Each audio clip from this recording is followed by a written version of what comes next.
Yeah, obviously that's one of our biggest kind of downfalls in the media is Democrats literally win every single base. They win young people, they win Latino voters, Black voters, Arab voters, Asian voters, gay voters. They overwhelmingly win all of that, other than white people. And there's never any talk about Republicans needing to do better. For God's sake, John, I think Obama won the black vote like 90-10. I think it was, if I'm not mistaken, John. And there was no talk about what can the Republicans do. Yeah, Harris is going to lose maybe 35, 40% of white working class, and they're going to just talk about it for months and months and months. And we're going to have Trump diner stories in Michigan and Wisconsin and wherever, right? So the double standard is there. Um, but I also don't know what that number is, right? Some people think it's, as far as black men, 18 to 8 to 14%.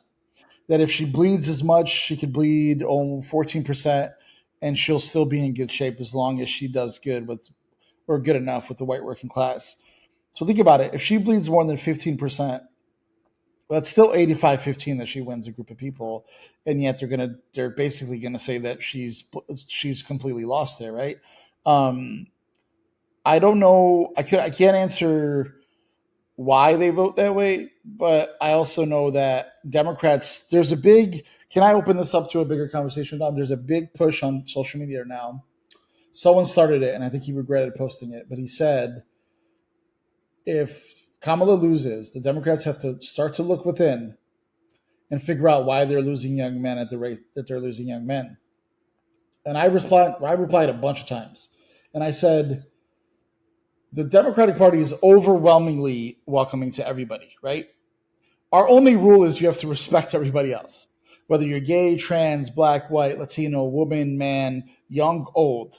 We want you in our party. We just want you to respect everybody else. And young men are saying no. Young white men specifically are saying no. We don't want to do that. We want chaos, and we want to say what we want to say, whether it's racist or sexist, and we want to be in your party. And I just refuse to accept that. Is there an isolation problem? Maybe. Is that a sign of the times and technology? Maybe.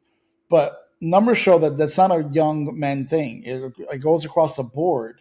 But what young men always fail at is they tend to get in right wing circles and tend to feel comfortable there and stay there. Tim Walz is 15 times the man to me than Donald Trump is, no matter how much they try to paint him as a tough guy.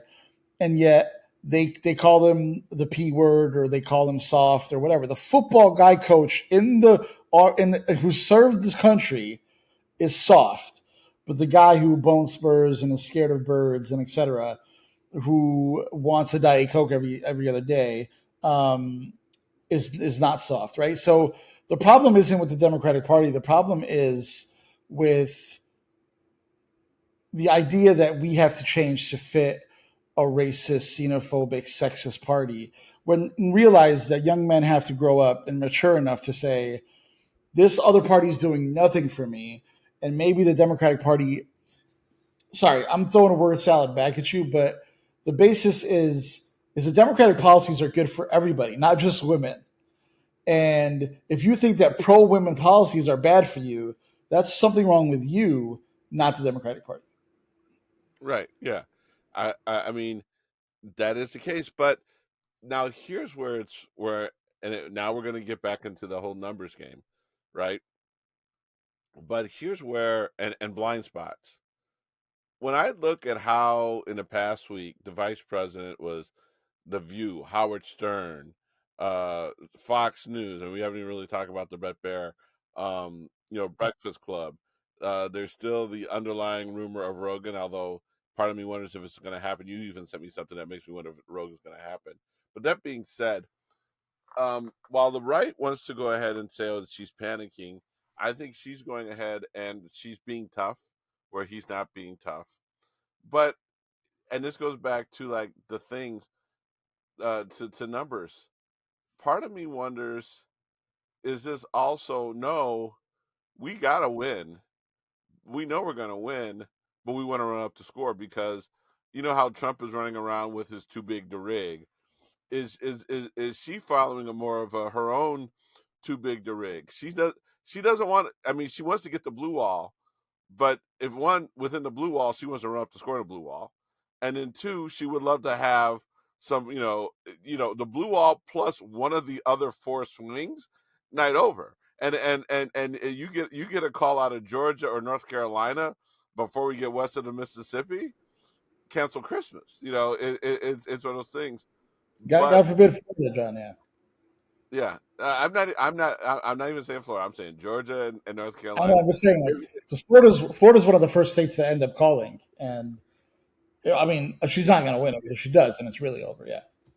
yeah, yeah. Well, but Council Powell could win. You know, uh, but that being said, um, you run up your numbers. Both state by state and overall electoral. Because here's the thing. Um, what let's just say she only keeps the blue wall, right? But Trump's margins in the states he wins end up being much smaller. That means that she might crush him on the electoral vote. But going back, and I responded to that exact same post that you did about the guy saying if Kamala loses, and I responded if Trump loses, and I gave a scenario. But you know how this introspective and everything else, and I think we're kind of confident. Look, we hope that Harris wins, but at the very least, we're confident she wins the popular vote. The Republican Party has not won the popular vote since 1992. Since 1992, that What is, about 2004? No. huh? No, I mean they've only won it. I would say they've only won it once. They've I only see. won I it see. I see. once. I stand corrected. They only won it once since 1992. So one time in how many years is that now? 32 years. Winning the popular vote, and the Democrats are the ones that have the problem. The Democrats are the ones that need to work on messaging. And go ahead. I mean, let's win this. But even if the Democrats lost it, they're going to win the popular vote.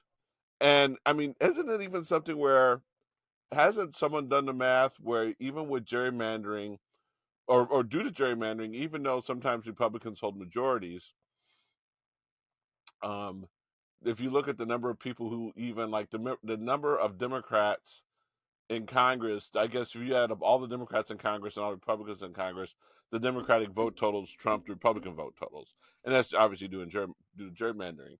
So if you're literally saying that all the Democrats in Congress collectively outperform the Republicans, and the Democrats have only lost a popular vote once since 1992, why are we working on the impression that the Democrats have to be the one that work on their messaging?